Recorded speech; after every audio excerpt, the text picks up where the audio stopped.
जय बोलिए देवाधिदेव खजागढ़ श्री आदिनाथ भगवान की, देवाधिदेव खजागढ़ श्री शांतिनाथ भगवान की, वर्तमान शासन नायक वर्धमान महावीर स्वामी भगवान की, परम पूज्य श्रवण कुल तिलक प्रातः स्मरणीय संत शिरोमणि आचार्य भगवान श्री विद्यासागर जी महाराज की, परम पूज्य परंपराचार्य श्री समय सागर जी महाराज की, परम पूज्य गुणायतन प्रणेता प्रखर वक्ता भावना योग प्रवर्तक शंका समाधान प्रवर्तक गुरुवर श्री प्रमाण सागर जी महाराज की, परम पूज्य मुनिवर श्री निर्वेग सागर जी संधान सागर जी महाराज की, समस्त मुनि संघ की। शंका समाधान के आज के इस सत्र में आप सभी का हार्दिक अभिनंदन। इससे पूर्व कि हम आज के इस सत्र को प्रारंभ करें, चलते हैं गुरुदेव के चरणों में और अपनी भावनाओं को इन शब्दों में प्रेषित करते हैं और उनका आशीर्वाद लेते हैं कि ललित मधुर इंद्रिय विषय भी विषसम मुझे डराते हैं, मान प्रशंसा दौलत शोहरत अग्नि समान जलाते हैं, गुरु कृपा आजगर बरसे मुझ पे काले मेघ समान, शीतल सरोवर बन जाएगा मेरे मन का रेगिस्तान। सभी लोग हाथ जोड़ेंगे, मस्तक झुकाएंगे और मेरे साथ बोलेंगे, हे गुरुदेव नमोस्तु नमोस्तु नमोस्तु। बंधुओं, आज के इस सत्र को हम सब प्रारंभ कर रहे हैं, उसके लिए हम सभी चलते हैं परम पूज्य मुनिवर श्री संधान सागर जी महाराज की श्री चरणों में और निवेदन करते हैं कि हे महाराज श्री, आपके माध्यम से शंका समाधान गति प्राप्त करें और गुरुमुख से शंकाओं का समाधान प्राप्त करके हम सब अपने जीवन को कृतार्थ करें। नमोस्तु नमोस्तु नमोस्तु। आज का ये शंका समाधान अपन प्रारंभ करते हैं और गुरु चरणों में प्रथम प्रश्न के लिए मैं बुला रहा हूँ श्रीमती सविता जैन लाल घाटी। वे अपना प्रश्न करें, उसके बाद में अंजलि जैन जैन नगर लाल घाटी तैयार रहे। मंचासीन त्रय मुनि राजों के चरणों में बारंबार नमोस्तु, छुल्लक जी के चरणों में इक्षामि। महाराज जी, हमारा प्रश्न यह है कि बेटियां, हमारे यहाँ कहा जाता है कि बेटे भाग्य से होते हैं और बेटियां सौभाग्य से होती है, लेकिन जब सौभाग्यवती महिला की बात आती है तो विधान आदि या पंचकल्याणक कार्यक्रम में जिसका पहली संतान पुत्र हो उन्हें प्राथमिकता दी जाती है, तो ये कहाँ तक उचित है महाराज जी? ये उन्हीं से पूछो जो ऐसा बोलते हम तो कभी नहीं। और महाराज जी, कुछ पंडित ऐसा बोलते हैं जी महाराज जी, जबकि हम ऐसी मान्यता नहीं रखते। और विधवा महिलाओं को भी मांगलिक कार्यों से वंचित रखा जाता है, तो ये सही है? देखिए, मांगलिक कार्यों से विधवाओं को वंचित रखना कतई उचित नहीं, इसमें उनका क्या दोष। बल्कि मैं तो ये मानता हूँ कि एक स्त्री अपने पति को खोकर शील और संयम के साथ जीवन जी रही है तो उसे अतिरिक्त सम्मान देना चाहिए, उसे अमंगल क्यों मानना चाहिए। अगर पति को खोया तो उसका क्या दोष, बल्कि हमें उसे इस अर्थ में सराहना चाहिए कि पति को खोकर के भी साहस के साथ अपना जीवन धर्म ध्यान से जी रही। इसलिए इस तरह की मान्यताओं पर विश्वास नहीं करना चाहिए। नमोस्तु महाराज। अंजलि जैन जैन नगर, वे अपना प्रश्न करें और उसके बाद में अपने बीच में राहतगढ़ से प्रदीप जी दिवाकर जो गुणायतन ट्रस्टी हैं। नमोस्तु महाराज जी, नमोस्तु। इच्छामि महाराज जी, इच्छामि इच्छामि। महाराज जी, माना जाता है कि स्वस्तिक का चिन्ह बनाकर मिटाना अशुभ माना जाता है, हर जगह स्वस्तिक का चिन्ह बनाया जाता है, मगर अपन डेली जो पूजन करते हैं उसकी थालियों में जो स्वस्तिक का चिन्ह बनाते हैं उसको तो माली भैया रोज मिटाते हैं, तो उससे कुछ क्या अभिप्राय? माली स्वस्तिक नहीं मिटाता, माली पूजा के बर्तन साफ करता है। तो महाराज जी, स्वस्तिक सुनो तो, स्वस्तिक मिटाने में और पूजा के बर्तन को साफ करने में बड़ा अंतर है। अगर कोई स्वस्तिक मिटाने के भाव से स्वस्तिक को मिटाएगा तो एक मांगलिक चिन्ह को मिटाने का कृत्य कर रहा है ऐसा माना जाएगा, पर वो बर्तन साफ कर रहा है ना, स्वस्तिक थोड़ी मिटा रहा है। दृष्टिकोण बदलो। हो सकता है कि बर्तन साफ करने के क्रम में स्वस्तिक भी मिट जाए, लेकिन उसका भाव क्या है? बर्तन साफ करना। क्या है? थोड़ा माइक पे बोलिए। बर्तन साफ करना। तो भाव के अनुरूप फल मिलेगा कि क्रिया के अनुरूप? समझिए। चलिए, और ऐसे सुनिए एक बात और, स्वस्तिक की जो मांगलिकता है, ध्यान से सुनिएगा, स्वस्तिक कोई मंत्र नहीं है, एक प्रतीक है। स्वस्तिक को मिटाने में भी कोई गुनाह नहीं, बल्कि स्वस्तिक पर तो जब कई मांगलिक कार्य होते हैं जिसमें व्यक्ति को स्वस्तिक अंकित करके बिठाया जाता है। हम लोग जब दीक्षाएं होती तो स्वस्तिक बना करके उस पर बिठाया जाता है। एक मंगल कलश रखा जाता है तो नीचे स्वस्तिक अंकित करके रखा जाता है। तो उसका अर्थ वो नहीं है, एक मांगलिक प्रतीक है, उसमें कोई मंत्र नहीं। प्रदीप जी दिवाकर है नहीं। अनिता जी जैन जबलपुर नहीं। संस्कार जी जैन वनगांव।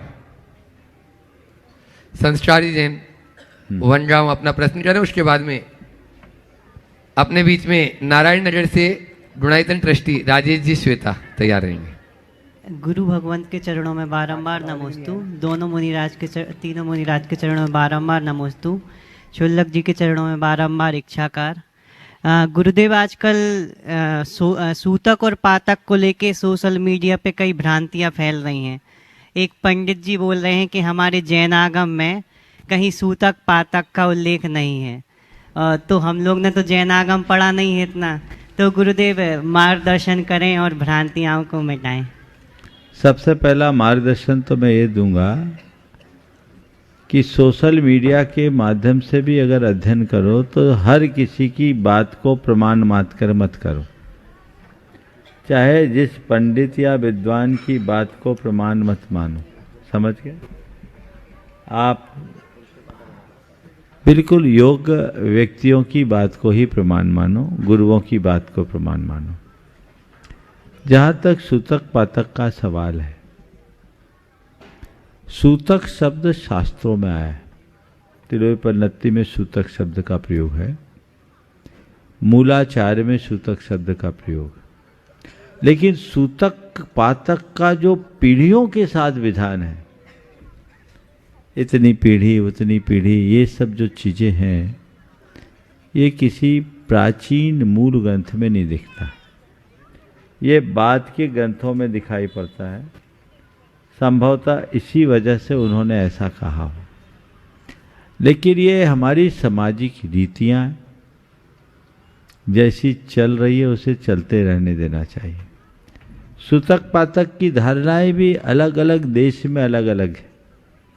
कई जगह कुंवारी कन्याओं का सूतक माना जाता है, कई जगह नहीं मानते।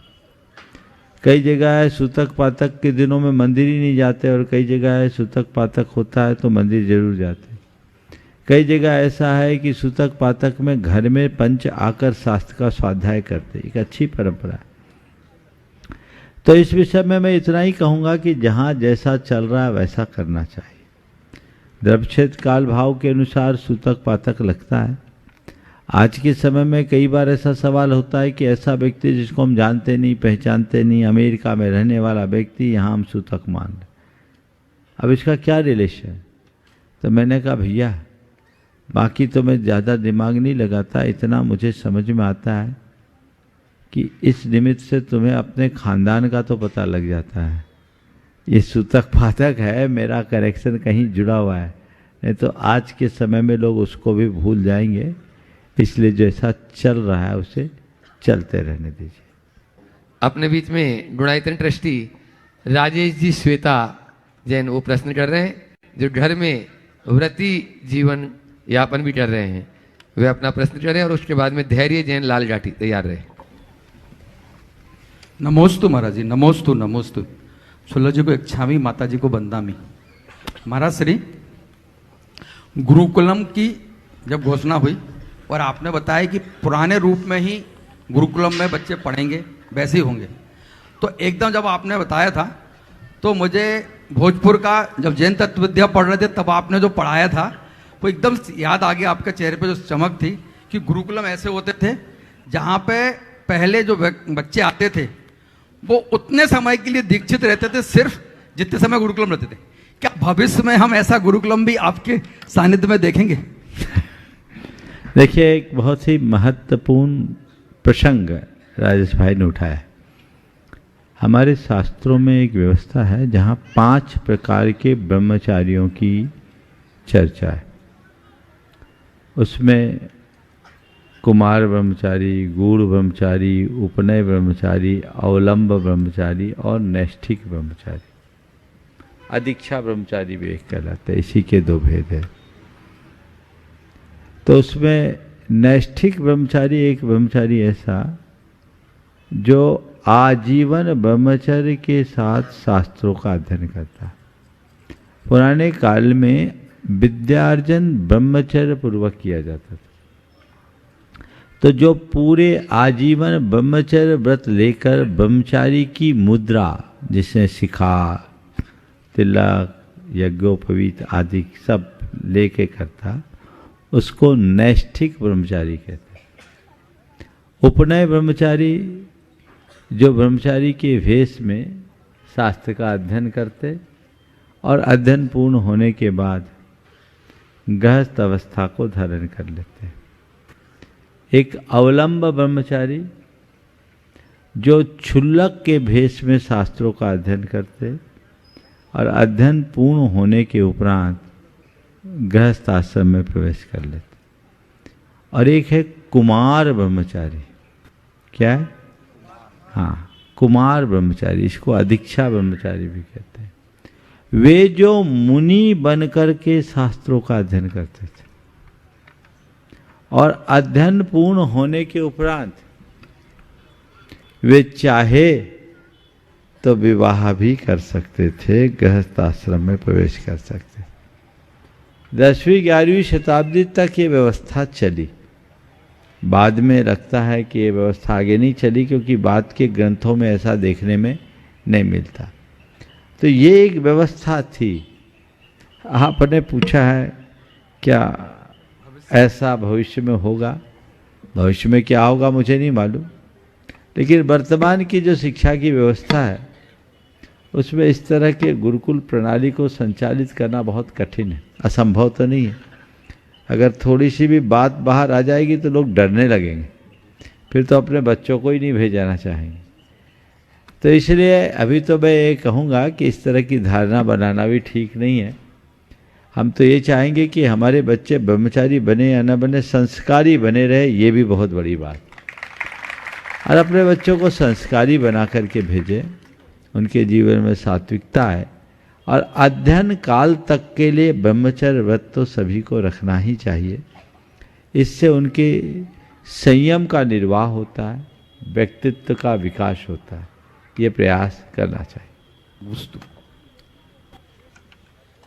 धैर्य जैन लाल जाटी और उसके बाद में आंचल जैन लाल जाटी तैयार रहे। नमोस्तु महर्षि। महर्षि, यह प्रश्न शेफाली जी अजमेरा अमेरिका से पूछ रही हैं। महाराज जी, जब हम किसी नए व्यक्ति को जैन धर्म के बारे में बताते हैं तो हमारे 2-3 वाक्य क्या होना चाहिए? देखो, जैन धर्म के विषय में यदि किसी को सीधे सीधे बोलना है तो मैं कुछ वाक्य कहना चाहूँगा। उन वाक्यों को आप जैन धर्म के परिचय के रूप में प्रस्तुत कर सकते हैं। जैन धर्म क्या है? सहज, शांत, स्वस्थ और संतुलित जीवन जीने का मार्ग। जैन धर्म क्या है? आत्मा की पवित्रता का आधार। जैन धर्म क्या है? आत्मा से आत्मा को परमात्मा बनाने का मार्ग। जैन धर्म क्या है? चेतना के निर्मलीकरण की साधना। जैन धर्म क्या है? हर आत्मा में परमात्मा का विश्वास जगाना। जैन धर्म क्या है? वैचारिक उदारता और आपसी सहिष्णुता का आधार। अनेकांत अहिंसा और एकांत मूलक जीवन जीने का अभ्यास। जैन धर्म क्या है? अहिंसा, अनेकांत, अपरिग्रह और सामाजिक सद्भाव के साथ जीवन जीने का रास्ता। यदि आप इन वाक्यों में से किसी भी वाक्य के रूप में प्रयोग करें, जैन धर्म को बता सकते हैं। जैन धर्म क्या है? जियो और जीने दो का साकार रूप। जैन धर्म क्या है? मनुष्य जन्म से नहीं कर्म से महान बनता है, इसका स्पष्ट उद्घोष। ये जैन धर्म के बारे में हम एक एक पंक्तियों में बता सकते हैं। आप लोग भी सुने और लोगों तक इसे पहुँचाएं। नमोस्तु महर्षि। आंचल जैन लाल जाटी वो अपना प्रश्न करें और उसके बाद में तैयार रहे सपना जैन। महाराज जी के चरणों में त्रैबार नमोस्तु। महाराज जी, आजकल की युवा पीढ़ी जो होती है, जैसे कि आजकल कंपटीशन भी बहुत बढ़ गया है और खर्चा भी बहुत बढ़ गया है, तो युवा पीढ़ी ऐसा सोचती है कि हम यूपीएससी करें, सीए करें, सीएस करें, बट एक मिडिल क्लास फैमिली से आते हैं और 3-4 बार अटैम्प्ट देने के बाद भी नहीं निकलता, और यूपीएससी का एग्ज़ाम तो 3 साल में एक बार होता है।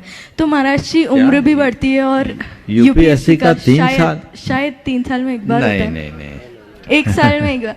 तो महाराज जी, जैसे कि उनका अटेम्प्ट नहीं निकलता है, मिडिल क्लास फैमिली से रहती है, सोसाइटी प्रेशर डालती है जैसे बहुत सारी चीज़ों का, और ट्यूशन फीस भी बहुत ज़्यादा रहती है, तो इन सारे प्रेशर को दिमाग में रखते हुए वो फिर से अटेम्प्ट देने के लिए मोटिवेट कैसे होए, और मतलब क्या अपने अंदर विश्वास लाए, या कुछ लोग ये भी कहते हैं कि शायद तुम्हारी किस्मत में ना हो, इससे और अच्छा होगा, बट उसका एक सपना होता है, तो महाराज जी कैसे करें?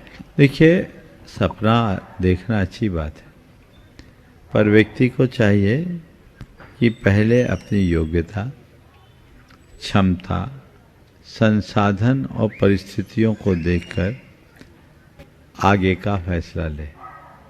स्वाभाविक है, यूपीएससी में यदि कोई व्यक्ति चयनित हो गया तो उसके लिए एक बहुत बड़ी उपलब्धि है। यूपीएससी क्या, किसी भी प्रतियोगी परीक्षा में यदि व्यक्ति आगे आता है, उत्तीर्ण होता है, तो एक बड़ी उपलब्धि के रूप में देखा जाता है भी। लेकिन हमें ये देखना है कि हम किस प्रतियोगिता में जा रहे हैं, हमारी क्षमता क्या है, हमारी प्रतिभा कैसी है। यूपीएससी पढ़ने का मतलब है लोहे का चना चबाना। तो लोहे का चना चबा तो रहे हो, दांत की ताकत तो देखो। अगर प्लास्टिक के दांत हो और लोहे के चने दबाओ तो जो रहे सहे वो भी बाहर निकल जाएंगे। तो पहले अपनी क्षमता देखिए, अपनी प्रतिभा देखिए, अपनी लगन निष्ठा देखिए, फिर साथ में देखिए कि हम उतना एफोर्ड करने में सक्षम हैं कि नहीं। यदि हैं तो उसमें आगे बढ़ जाइए, और यदि ऐसा लगता है कि नहीं, ये सब चीज़ें मेरे साथ अभी नहीं दिख रही, तो पहले अपने अनुकूल परिस्थितियों का निर्माण कीजिए। अनुकूल परिस्थितियों का निर्माण करने के बाद फिर इसके बारे में सोचा जा सकता है। जी महाराज। मैं एक ऐसे व्यक्ति को जानता हूँ जो अपनी ग्रेजुएशन करने के बाद 4 साल तक ट्यूशन पढ़ाया, उसके बाद यूपीएससी कॉन्टेस्ट भाग लिया और यूपीएससी में सेलेक्ट हो गया। मैंने पूछा, तुमने ऐसा क्यों किया? बोला, मेरे परिवार की आर्थिक स्थिति अच्छी नहीं थी और मैं नहीं चाहता था कि मेरे परिवार पर मेरे कारण कोई अतिरिक्त भार हो। तो मैंने पहले अपने आर्थिक व्यवस्था को सुदृढ़ की, मुझे करना था। 4 साल मैंने पढ़ाया, ट्यूशन पढ़ाया, पैसा कमाया, अच्छा था, टैलेंटेड था, और मुझे लगता था कि मैं कर लूँगा। उसके मन में विश्वास था। उसके बाद वो दिया और दूसरे अटेम्प्ट में निकाल लिया, हो गया, सिलेक्शन हो गया। तो पहले हम चीज़ों को देखें और उसके अनुरूप काम करें। ये चीज़ें ऐसी है कि एकदम फिर 0 से स्टार्ट होना पड़ता है। प्री निकालना मुश्किल है, निकाल लिया तो फिर मेंस निकालना, और मेंस निकालने के बाद फिर इंटरव्यू निकालना, नहीं निकले तो फिर 1 से गिनती। तो उसमें बहुत पेशेंस चाहिए, लगन चाहिए। हालांकि जो ऐसा करते वही निकलते हैं। तो निकलने के लिए हमेशा अपना लक्ष्य रखना चाहिए, धुन रखना चाहिए कि मुझे ये करना है, ये करना है, ये करना है, ये करना है, और उसके लिए अपनी पूरी तैयारी सही गाइडेंस के साथ रखनी चाहिए, जिसमें किसी प्रकार की कोई कमी न रहे, कोई कोर कसर न बचे और लग जाए। और यदि डिमोटिवेशन होता है, मान लीजिए खूब प्रयास करने के बाद भी हमारे अनुकूल परिणाम नहीं निकलता, हमें सफलता मिलती नहीं दिखती, तो हताश नहीं होना चाहिए। दूसरी संभावना को तलाशना चाहिए, तीसरी संभावना को तलाशना चाहिए, वो भी हमारा रास्ता प्रशस्त करे। जी महाराज, श्री नमस्ते महाराज। सपना जैन लाल जाटी वो अपना प्रश्न पूछ रहे हैं, और उसके बाद में भोजपुर से भोपाल कमल बाबू जैन। नमोस्तु गुरुदेव, नमोस्तु नमोस्तु महाराज जी। सब छिलक तरह को इच्छामी इच्छामी, माता जी को बंदा में, सब श्रावक जनों को जय जन। अच्छे लोगों का ओछे ओछे लोगों का दल नहीं बनता, पत्थर पर हल नहीं चलता, भस्म के ऊपर लेप नहीं चढ़ता, भोजन करना माँ का चाहे जहर हो, चाल चलना सड़क पर चाहे फेर हो, नीति वाक्य है या सीख गुरु जी की ये तो सब नीतियों की वाक है, कहावतें, क्या सवाल लिया है। और उसके बाद में जबलपुर से साधना राकेश जैन जो भावना योग का अपना अनुभव बताना चाहती हैं, यहाँ पे उपस्थित है साधना जी। है। हाँ हे ठीक। गुरुवर, नमोस्तु नमोस्तु नमोस्तु, इच्छामि इच्छामि बंदामि बंदामि। मनुष्य को आदि व्याधि उपाधि से मुक्त होकर सार्थक जीवन हमें कैसे जीना चाहिए, जीवन में जीने की कला कैसे आए जिससे हम अपना आत्म कल्याण कर सके, हे गुरुवर मार्गदर्शन दीजिए। आदि व्याधि उपाधि से मुक्त होकर अपने जीवन को कैसे सार्थक करें कि बस हम अपना देखो, आत्म कल्याण सबसे पहले अपने जीवन का ध्येय बनाओ, वैराग्य से ओतप्रोत रहो, भेद विज्ञान को जागृत करके सदैव समाधि मरण का अपना लक्ष्य बनाए, ये रास्ता अपने आप प्रशस्त होगा। नमोस्तु। श्रीमती साधना राकेश जैन जबलपुर, जो आप सभी के साथ में भावना योग का अनुभव शेयर करना चाह रही है। उसके बाद में अपने बीच में गुणा से आचार्य विद्यासागर पाठशाला की शिक्षिकागण और बच्चे लोग यहाँ पर उपस्थित हैं, प्रश्न करेंगे। नमोस्तु महाराज जी, नमोस्तु महाराज जी। हमारा इतना स्वास्थ्य गड़बड़ था, असाध्य बीमारी आ गई थी। मैंने भावना हॉस्पिटल में रह के किया, मेरे 2 ऑपरेशन हुए हैं। मैंने बिना मंदिर खाए मैंने इतना प्रायश्चित करने का प्रयास किया कि मैं कैसे ठीक हूँ। मैंने भावना योग हॉस्पिटल में पलंग पे बिस्तर पे होके मैंने भावना योग किया, उससे मेरी बीमारी बिल्कुल दूर हो गई है। मैं सोचता हूँ आप प्रायश्चित बताइए कि मैंने बिना मंदिर का खाया, मैं कैसे प्रायश्चित करूँ उसका भी। देखिए, बहुत अच्छी बात है कि आप असाध्य बीमारी से बाहर निकल गए और आपने ये बताया कि भावना योग के प्रभाव से मैं बीमारी से मुक्त हो गई। सबसे पहले तो मैं ये जानना चाहूँगा, आपकी बीमारी पूरी तरह ठीक हो गई? बिल्कुल महाराज जी, पूरी तरह ठीक हो गई। जांच कराने जाते कुछ भी दवाई। बहुत सुंदर, ये बहुत अच्छी बात है। ये भावना योग का ऐसा उदाहरण आए दिन आता रहता है। मैं इतना ही कहूँगा कि आप अपनी भावना योग में निरंतरता बनाए रखिए और जो बिल्कुल आप भावना योग को छोड़िए मत, उसको अपनी औषधि बनाइए। दवाइयाँ कोई नहीं चल रही, बहुत सुंदर। आप भावना योग नियमित करते रहिए और आप अपनी बीमारी की पुरानी रिपोर्ट और वर्तमान स्थिति और उसके साथ भावना योग का अपना अनुभव यदि आप लिख करके रिपोर्ट को नत्थी करके देंगे तो ये बहुत अच्छा होगा। भावना योग की एक पुस्तक बहुत जल्दी तैयार होने वाली है, उसमें इसको समाविष्ट किया जाएगा तो बहुत अच्छा होगा। इनका रिकॉर्ड रख लें। बहुत सुंदर, बहुत सुंदर। चलिए, आप जरूर अपना डिटेल दे दीजिएगा, इनको ले लीजिएगा। हाँ, आचार्य विद्यासागर पाठशाला गुना की ये शिक्षिकागण और उनके साथ में ही बच्चे लोग भी यहाँ पर उपस्थित हैं। एक बार जोरदार तालियों से इन शिक्षिकाओं का सम्मान कर दें। आपके नगर में आज यहाँ पर आई हैं जो नन्हे मुन्ने बच्चों में संस्कारों को गढ़ने का काम कर रही हैं और उसके बाद में तैयार रहेंगे। आज अपने बीच में इस मंच पर आचार्य विमल सागर जी महाराज की शिष्या आर्य का श्री 105 समिति मती माता जी उपस्थित हैं। वे अपना प्रश्न गुरु चरणों में। विभव सागर जी की विमल सागर जी? विभव सागर, हाँ, चलो ठीक, बोलो। पाठशाला परिवार की तरफ से त्रैवा नमोस्तु नमोस्तु नमोस्तु महर्षि जी। महर्षि जी, हमारी पाठशाला 2004 में खुली थी। आज वहाँ से कम 45 से 50 व्रती बहनें निकल चुकी हैं। आज हमारा ये प्रश्न है, हमने सब लोग कहते हैं इतनी छोटी उम्र में व्रत ले लिया, अब आगे बदलते हुए परिवेश में ऐसे चकाचौंध स्थिति में हम कैसे अपने व्रतों को, वैराग्य को दृढ़ बनाए रखें और कैसे व्रतों का पालन करें? उनसे बोलो कि जितने भी महाराज हैं ना, सब ने छोटी उम्र में ही व्रत लिया था। हमने भी छोटी उम्र में व्रत लिया। व्रत चाहे किसी भी उम्र में लो, उम्र भले छोटी हो, निष्ठा बड़ी होनी चाहिए। अगर निष्ठा पक्की है तो उम्र बाधक नहीं होती। निष्ठा पूर्वक अगर व्रतों को निभाओ तो छोटी उम्र में भी दृढ़ता से निभाया जा सकता है। और निष्ठा के अभाव में तो उम्रदराज लोग भी व्रतों से डिग जाते हैं। इसलिए बिल्कुल मत घबराओ। बाहर की चकाचौंध कितनी भी हो, हमें तो अपना लक्ष्य देखना है।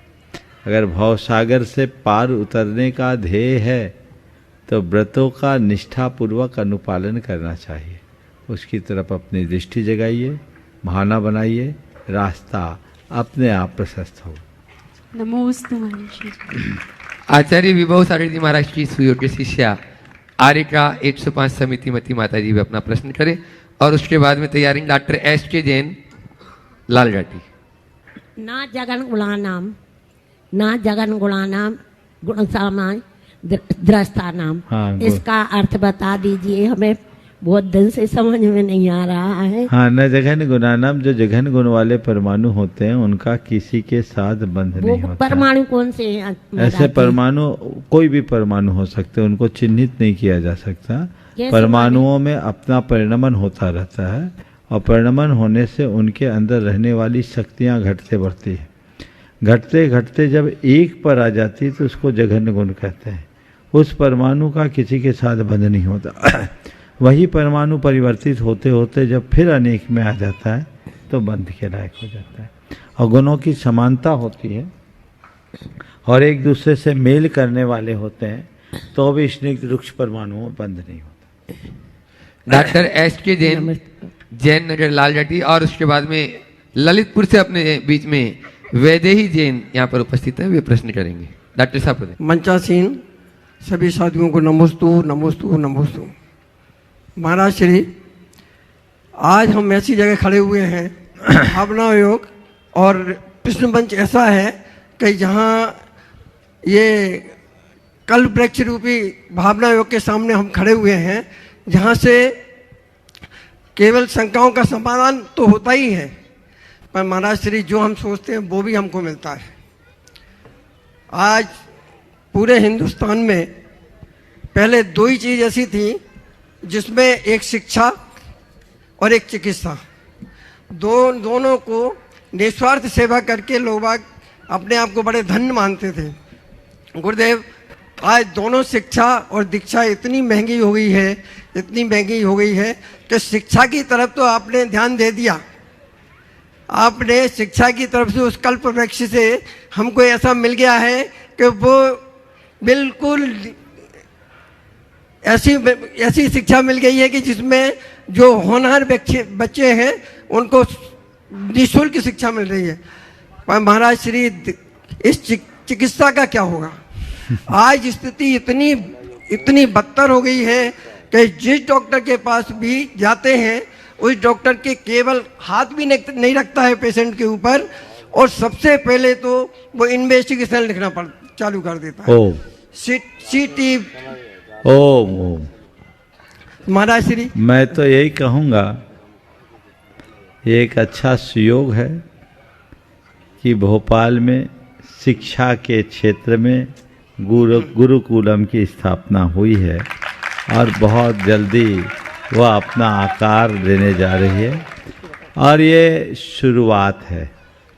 इसे मैं शुरुआत के रूप में देखता हूँ, क्योंकि हमारे समाज की आवश्यकताओं के हिसाब से ये तो बहुत थोड़ा प्रयास है, लेकिन मैं मानता हूँ कि शुरुआत अच्छी होती है तो अंत भी अच्छा सुनिश्चित होता है। एक अच्छा कार्य है। आपने चिकित्सा की बात की है तो मैं तो आप सबसे कहूँगा कि ऐसा भावना योग करो, और भोपाल वाले ही सब मिलकर ऐसा भावना योग करो कि चिकित्सा के क्षेत्र में भी कोई उच्च आदर्श स्थापित हो सके। सब ये भावना भाने लगो। हम कोई करता नहीं है, हम तो निमित्त मात्र हैं। गुरुदेव, तुम लोगों का पुण्य फलेगा, तुम्हारी भावनाएं साकार होगी। आप लोग भावना भाते जाइए, परिणाम जरूर आएगा। मैं उन लोगों को कहूँगा जो लोग गुरुकुलम में अपने बच्चों को प्रवेश दिलाना चाहते हैं, वो जल्दी अपने फॉर्म भरें और उसमें अपनी सहभागिता सुनिश्चित करें। बहुत सारे लोग हैं जिन्होंने अपनी प्रविष्टियां दे दी है, पर अभी बहुत से लोग वंचित भी हैं। मुझे मालूम है, लोग प्रविष्टियां तो दे देते क्योंकि निःशुल्क है सब कुछ, पर बाद में बहुत लोग आगे पीछे भी हो जाते हैं। इसलिए जो भी उसमें प्रविष्टियां दिलाए हैं वे अपना मन बनाए, बच्चों के लिए भी उसके लिए तैयार करें और इसमें अपनी बढ़ चढ़ करके भागीदारी सुनिश्चित करें। महाराज श्री, एक जोधपुर में स्वतंत्र जन समाज की तरफ से एक लैब चालू की है, उसमें सीटी, एमआरआई, बड़े बड़े जो आपने बोल दिया वो सब चीजें अंदर प्रोसेस है। आप लोग भावना योग करिए। चलिए। धन्यवाद। वैदेही जैन ललितपुर, और उसके बाद में डॉक्टर नरेंद्र जी जैन लालजाटी तैयार रहेंगे। मुने राजों के चरणों में मेरा नमोस्तु नमोस्तु नमोस्तु। सभी माताजियों के चरणों में मेरा इच्छामी। मेरा ये प्रश्न है कि ग्रेटिट्यूड का क्या रोल है नेगेटिविटी, डिप्रेशन, फेलियर में? देखिए, ग्रेटिट्यूड एक बहुत अच्छा गुण है। हमारे देश में तो कृतज्ञता को सबसे बड़ा गुण और इसके उलट कृतज्ञता, इनग्रेटिट्यूड को सबसे बड़ा दोष का है। तो हमें हर किसी का आभारी होना चाहिए, हर किसी के गुणों के प्रति हमें बहुमान का भाव रखना चाहिए, औरों के उपकारों का ध्यान रखना चाहिए। और जब हम खुद के प्रति, प्रकृति के प्रति, परमात्मा के प्रति, परिवार के प्रति ग्रेटिट्यूड से भरते हैं तो हमारे मन में एक अलग प्रकार का अहोभाव जगता है और यह अहोभाव हमारे अंदर के अवसाद को कम करता है, मन में एक उल्लास और उमंग उत्पन्न करता है जो जीवन को आगे बढ़ाने में बहुत सहायक। नमोस्तु गुरुदेव। हाँ डॉक्टर बोलिए। डॉक्टर साहब अपना प्रश्न संक्षेप में आपके सामने रख रहे हैं और उसके बाद में अपने बीच में राहत गढ़ से प्रदीप जी दिवाकर जो गुणायतन ट्रस्टी यहाँ पर उपस्थित हैं वे अपना प्रश्न पूछेंगे। डॉक्टर साहब। रत्नात्रय के धारी त्रय मुनि राजों को मेरी अंतस की नमस्कार निवेदित करता हूँ और जो मोक्ष मार्ग पर सतत प्रशस्त मार्ग को प्रशस्त कर रहे हैं उन सभी क्षुल्लक महाराजों को। महाराज जी, कभी कभी आपके अनंत उपकारों को आपका आभार तो व्यक्त नहीं कर सकते, पर आपने जो हमें पूरे देश में दिया उसके लिए हम आपके प्रति नमोस्तु निवेदित करते हैं बार बार। परम पूज्य निर्वेक सागर महाराज जी ने मेरी एक कविता को स्वयं अपने मुखारबिंद से पारस चैनल पे पढ़ा। आज उनके प्रति भी मैं अपने मन से अंतस की नमस्कार निवेदित करता हूँ। परम पूज्य संदान सागर महाराज जी ने एक नहीं अनेक बार अपने मंचों पर मुझे रांची, रामगढ़, कहाँ कहाँ नहीं बुलाया। आज मैं एक प्रश्न कर रहा हूँ, उस प्रश्न का जवाब आप तो नहीं देंगे, ये तो पक्का है, क्योंकि हीरा मुख से ना कहे लाख हमारो मोल।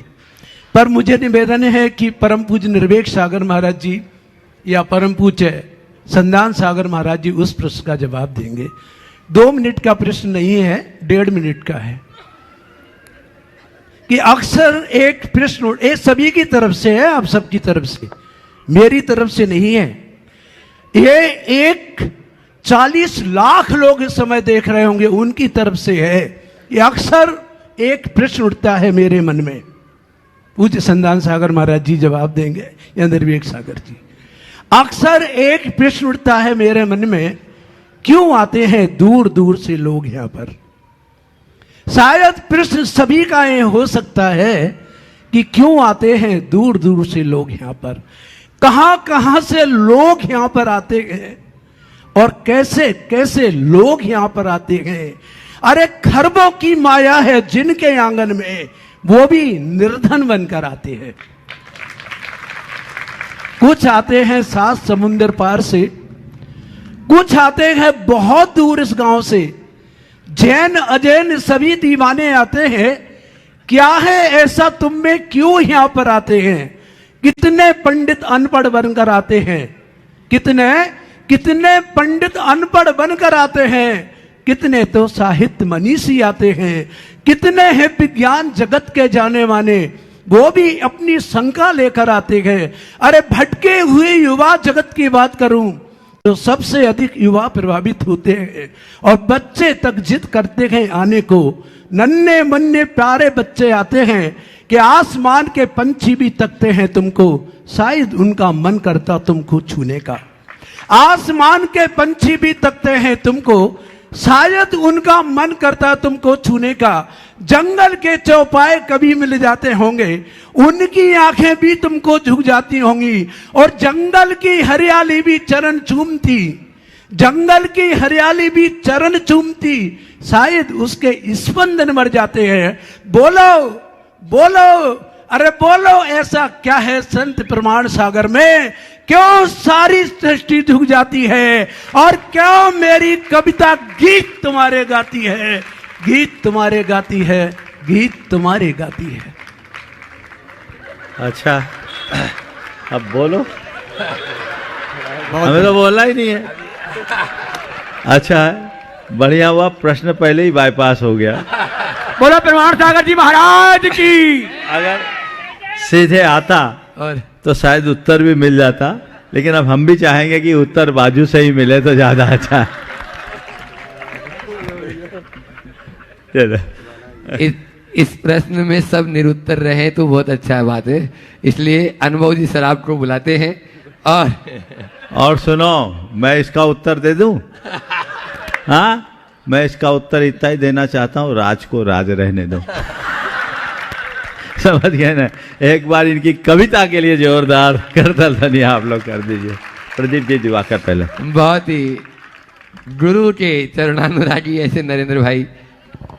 इसके पहले प्रदीप जी दिवाकर राहतगढ़ से अपने बीच में है, गुणायतन ट्रस्टी। वे अपना प्रश्न करें, उसके बाद में अनुभव जी सर आप तैयार रहे। आज जो गुणायतन से माइक दो संबद्ध हुए, उनके नामों की घोषणा करने के लिए गुणायतन प्रचार मंत्री। हाँ प्रदीप। महाराज श्री के चरणों में बारंबार नमोस्तु नमोस्तु नमोस्तु। ओम। बुला लो, परिवार को बुला लो, आ जाओ, चलो बोलो। प्रदीप जी अपना प्रश्न करें। महाराज श्री, आपने हमें 30 वर्ष पहले धर्म से जोड़ा था। हम तभी से अनुभव करते आ रहे हैं कि जैन धर्म 30 वर्ष पहले जितने लोगों में रुचि थी, उसके बाद धीरे धीरे रुचि कम सी दिखती है। और अन्य वर्गों में जितना धर्म का झुकाव बढ़ा है, इतना जैन धर्म में झुकाव क्यों नहीं हुआ? देखिए, आपका कहना कि 30 वर्ष पहले लोगों का जैन धर्म के प्रति जितना झुकाव था, आज उतना क्यों नहीं? मुझे तो कुछ बदलावा दिख रहा है। मैं तो देख रहा हूं कि 30 वर्ष पहले जितने लोगों का जैन धर्म में झुकाव था, परम पूज्य गुरुदेव की कृपा से उससे हजारों गुना झुकाव आज हो गया है ना। बहुत बदलाव आया है, ये एक प्रभावना है। मैं तो ये मानता हूँ हम लोग बहुत स्वर्ण युग में जी रहे हैं। हाँ, ये कह सकते हो कि 30 वर्ष पहले हमारे अंदर जितनी सरलता थी, आज उतनी क्यों नहीं? तो मैं इसका उत्तर ये दे सकता हूँ, 30 वर्ष पहले आज जैसा मीडिया नहीं था, आज जैसे भटकने के साधन नहीं थे। अगर वैसी व्यवस्था आज बन जाए तो लोग आज भी संभाल सकते हैं। समझ गए? चलिए। हाँ, राजुल महिला मंडल लाल जाटी यहाँ पर उपस्थित है। हाँ, वे इसके बाद अपना प्रश्न करें।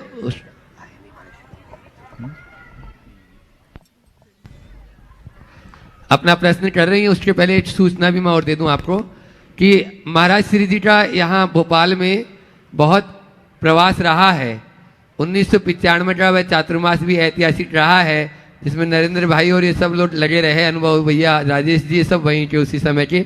आपके पास में पुराने फोटो यदि महाराज श्री जी के हैं तो वे आप जो है यहाँ विजय प्रमाणिक को दें, आपको वापस वो फोटो मिल जाएगा। लेकिन गुणायतन में एक बहुत बड़ी जो एक वहाँ पर संग्रहालय बन रहा है और एक तरह से वहाँ म्यूजियम बनेगा, उसमें ये सब चीज़ें काम आएगी।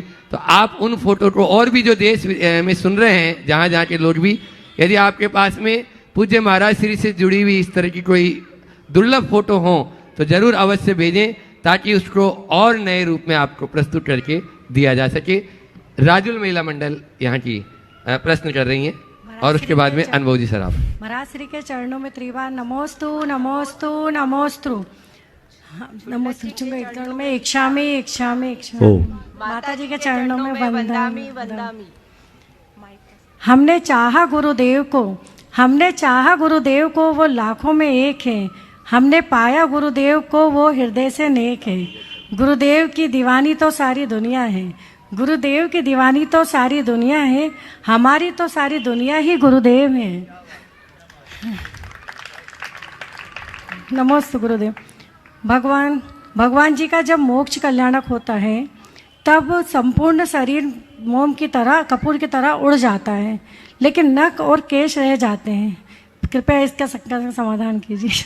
नहीं, जो आपने पढ़ा है ऐसा शास्त्रों में लिखा है, वो रह जाते हैं, इसमें शंका क्या है? नहीं तो वो कैसे रह जाते हैं? बस रह जाते इसलिए रह जाते।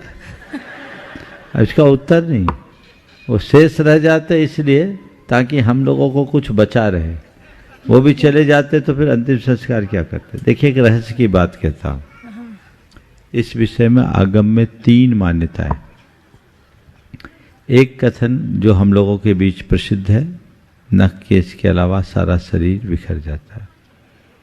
दूसरा कथन है कि भगवान का संपूर्ण शरीर बचा रहता है, नख केश नहीं। जैसे आज किसी मनुष्य का शरीर शेष रहता है, वैसा पूरा शरीर आदि पुराण के अनुसार यही उल्लेख है। और फिर देवता लोग उसका अंतिम संस्कार करते हैं, केवल नख केश की बात नहीं। हरिवंश पुराण में ऐसा आया है कि कुछ भी नहीं बचता, सब खत्म हो जाता है, नख केश भी उड़ जाता है। बाद में देवता लोग कृत्रिम शरीर बनाकर भगवान का अंतिम संस्कार करते हैं। तो तीनों बातें हैं, तीनों बातों को देख करके चलना चाहिए। आगम में प्रसिद्ध है, वर्तमान में प्रतिष्ठाओं में हम लोग जो देखते हैं नख केश की बात है, वो हमें देख करके चलना चाहिए। महाराज जी एक और क्वेश्चन। हाँ महाराज जी, जब हम कोई शिविर इत्यादि में या धार्मिक अनुष्ठान में बैठते हैं तो हमारे पूरे भाव बदल जाते हैं और सब कुछ अच्छा लगता है, क्रोध भी कम हो जाता है, लेकिन वापस हम सांसारिक जीवन में जाते हैं तो वैसा नहीं हो पाता। तो इसके लिए क्या करें? बस ऐसे कार्यक्रमों में ज़्यादा से ज़्यादा रहो। अब बेहतर है कि जाओ ही नहीं, पर मुझे मालूम है ऐसा प्रैक्टिकल नहीं है। तो जहाँ जाओ वहाँ से कुछ लेकर आओ, वहाँ की बातें यदि हमारे साथ रहेगी तो चीज़ें अपने आप व्यवस्थित करें। चलिए, नमोस्तु गुरुदेव, नमोस्तु। आज जो बृहणायतन से संबद्ध हुए उनके नामों की घोषणा के लिए बृहणायतन के प्रचार मंत्री और शिरोमणि संरक्षक अनुभव जी सराफ। परम पूज्य गुरुवर के चरणों में नमन और मुनि संघ के चरणों में नमन। गुरुदेव, गुरुदेव आज गुणायतन परिवार में निरंतर की तरह रोज ही परिवार जुड़ते हैं और अपने पुण्य को बढ़ाते हैं। आप सब भी गुणायतन परिवार में जुड़ेंगे, इसी भावना के साथ हम आज उन लोगों के नाम ले रहे हैं जिन्होंने अपनी अच्छी चंचला लक्ष्मी का उपयोग करके शाश्वत क्षेत्र गुणायतन में बन रहे मंदिर में आज सहयोग दिया है और वो जुड़े हैं इस परिवार से। आप लोग तालियां बजाएंगे, मैं उनका नाम लूंगा। आज संस्थापक सदस्य के रूप में ऑनलाइन जो प्रविष्टि आई है उसमें श्री सचिन जैन, पट्टे वाले श्रीमती रवि जैन, यश जैन, मिताक्षर, यशी शिवपुरी। आप तालियां बजाएं। संस्थापक सदस्य के रूप में ये परिवार हम लोगों से जुड़ा है। और दूसरे रूप में आज हमारे पास एक विशेष रूप से एक परिवार जुड़ा है, श्री सुरेंद्र कुमार जैन, सुमन जैन, इंजीनियर आलोक, डॉक्टर निधि, युवान, पूर्वा, अरुण, अनुज, आदिश, राहुल जैन। ये परिवार मंच के नज़दीक आएगा, जल्दी से मंच के नज़दीक आएगा। उनके सम्मान के लिए मैं चाहूँगा कि मेरे साथ जिनेश सिंघई, शिरोमणि संरक्षक हमारे परिवार से, अशोक सिंघई जी और आयुष जी नारायण नगर, इनका सम्मान करेंगे शीघ्रता। पवन सुपर भी आए सम्मान में और साथ में आए। आप शीघ्रता से मंच के नजदीक आए, आप लोग तालियां बजाएं। ये क्रम में आज विशेष रूप से ये परिवार हम लोगों के साथ जुड़ा है। आप लोग तालियां बजाएं। ये परिवार आज एक विशेष रूप से हम लोगों के साथ जुड़ा है और मैं नाम लूंगा श्री सुरेंद्र कुमार, सुमन जैन, इंजीनियर आलोक जैन, डॉक्टर निधि, युवान, पूर्वा, अरुण, अनुज,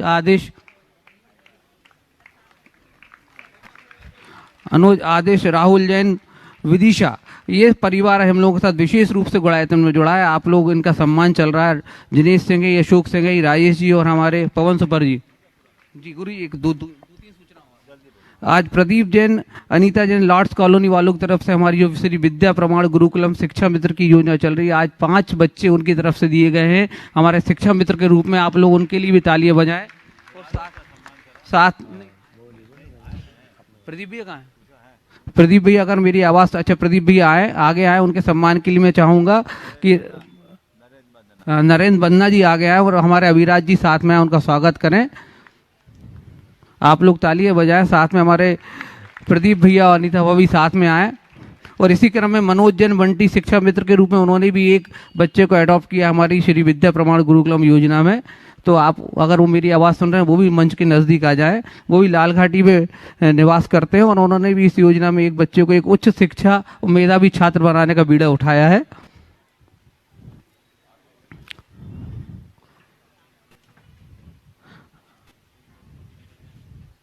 श्रीमती अनीता जैन हमारी प्रदीप भैया के घर से जरा जल्दी से आ जाएं। हाँ, जब तक वो आ रहे हैं तब तक अपन चलते हैं पूज्य महाराज श्री जी चरणों में महिलाओं के सम्मान के लिए महिला आ जाए। इसी शिक्षक मित्र के रूप में हमारे साथ गुरुजी एक नाम और विशेष आया है जो हरदम गुरु सेवा में आगे रहते हैं, राहुल गोल्डी रीवा। मैं तालियां बजा के उनका स्वागत करवाऊंगा। उन्होंने भी एक शिक्षक मित्र के रूप में हम लोगों से जुड़ाव किया श्री विद्या प्रमाण गुरुकुलम में, उस परिवार के लिए, और उनके लिए विशेष रूप से आप तालियां बजाइए। श्री राहुल जैन रीवा जो गुरु चरणों में सबसे आगे रहते हैं। चलते हैं गुरु चरणों में, अपन पूज्य निर्वेद साड़ी जी महाराज के चरणों में, और आप लोग भी हाथ जोड़ लें कि महाराज जी आपकी कोई संख्या नहीं, लेकिन आपकी संख्या के माध्यम से सभी भव्य जीवों को ज्ञान की गंगा में डुबकी लगाने का अवसर प्राप्त होता है। इसी भावना के साथ में पूज्य महाराज मुनि श्री को नमोस्तु करते हुए, वैसे तो इस प्रश्न के विषय में कोई श्रावक संकित नहीं है और माताएं बहुत सुविधाजनक अपने आप को बहुत सुविधाजनक महसूस करती हैं, फिर भी ये प्रश्न ऐसा है कि जब हमें ध्यान है, जब हम घर में थे तो देखते थे जब बच्चे छोटे होते थे 2, 3, 4, 5, 6 महीने के 1 साल तक के बच्चों को जब मम्मियाँ मंदिर ले जाती थीं तो उसके पहले 2 मिनट खड़े होकर सू सू सू सू करके उसके जो अंदर जो कुछ बातें उसको सब बाहर करने का प्रयास करती थी। लेकिन अब क्या हो गया कि माँ ऐसी कोई प्रक्रिया नहीं करती, किंतु एक उसको लंगोट पहना देती है। एक कहावत हमने सुनी थी, निगत मदद नहीं और रजाई की लंगोट पहने। और वो लंगोट जो पहना दी जाती है उसमें ऐसा होता है कि बच्चा मलमूत्र कर भी ले तो भी किसी प्रकार का पता नहीं चलता। और जब मंदिर में माताएं पूजन कर रही हैं उसके बीच में भी बच्चे ने सूसू कर दिया, वो सूसू उसी पज्जी में, क्या कहते हैं आप लोग, उसी में डायपर, उसी में वो भरी रहती हैं। और 1 घंटे मम्मी तो बहुत अच्छे से पूजा कर लेती हैं। पहले तो क्या होता, करता पता चल जाता, मम्मी जल्दी उठ के साफ ऊफ कर लेती थी। अब ये परंपरा अच्छी कि वो परंपरा ही थोड़ा आप बता दें जिससे कि ये गलत है तो ये लोग बच जाएं, कम से कम मंदिरों और गुरुओं के पास तो ये गंदगी ना मैचे, ऐसा कुछ उपाय हो जाए तो बहुत अच्छा। देखिए, आज सब लोग सुविधाएं देखने लगे, पर सुविधाओं के साथ साथ हमें शुद्धि और स्वास्थ्य को भी देखना चाहिए। मुझे याद है जब छोटे थे तो 6वीं क्लास तक फुल पैंट नहीं पहनाया जाता था, हाफ पैंट पहनने के बाद स्कूल ड्रेस में भी हाफ पैंट ही रहता था। और ऐसा कहा जाता था कि हाफ पैंट पहनने से जंघाएं मजबूत होती, फुल पैंट पहनने से कम, ये कहा जाता था। हालांकि इसका साइंटिफिक दृष्टिकोण क्या है ये मैं नहीं कहता, लेकिन ऐसा कहा जाता था। शायद हमारे पीढ़ी के लोगों को भी ये पता होगा, क्योंकि उससे हमारे पैर खुले रहते थे, तो पैर खुले रहने से उनको भराव होने का एक अवसर मिलता था। हाँ, अब आजकल तो पैदा होते ही बच्चों को लपेटने लगे। छोटे बच्चों को निकर पहनाया जाता लंगोट के रूप में, एक छोटे से, उनके लिए कोई सिले सिलाए वस्त्र नहीं पहनाए जाते थे ताकि बच्चे उन्मुक्तता से बढ़ सके। बच्चे हैं, मलमूत्र तो करेंगे, उस मलमूत्र का प्रक्षालन करने में ही तो मातृत्व की परीक्षा है कि बच्चे चाहे कितना मलमूत्र करे, कितनी अशुद्धि करे, कितनी भी गड़बड़ियां करे, पर तुम्हारे मन में ग्लानि की जगह उसके प्रति प्यार और ममत्व उमड़े, यही तो तुम्हारी विशेषता है। अब आपने एक सुविधा रख ली, डायपर पहना दिया। डायपर के विषय में कई ऐसी चर्चाएं प्रकाश में आई हैं कि डायपर शरीर के लिए अनुकूल नहीं है। आप बच्चों के स्वास्थ्य से भी खिलवाड़ कर रहे हैं और अशुद्धि तो है ही। अब मैं इस संदर्भ में इतना ही कहूँगा, बाकी मौके पर आप जानो,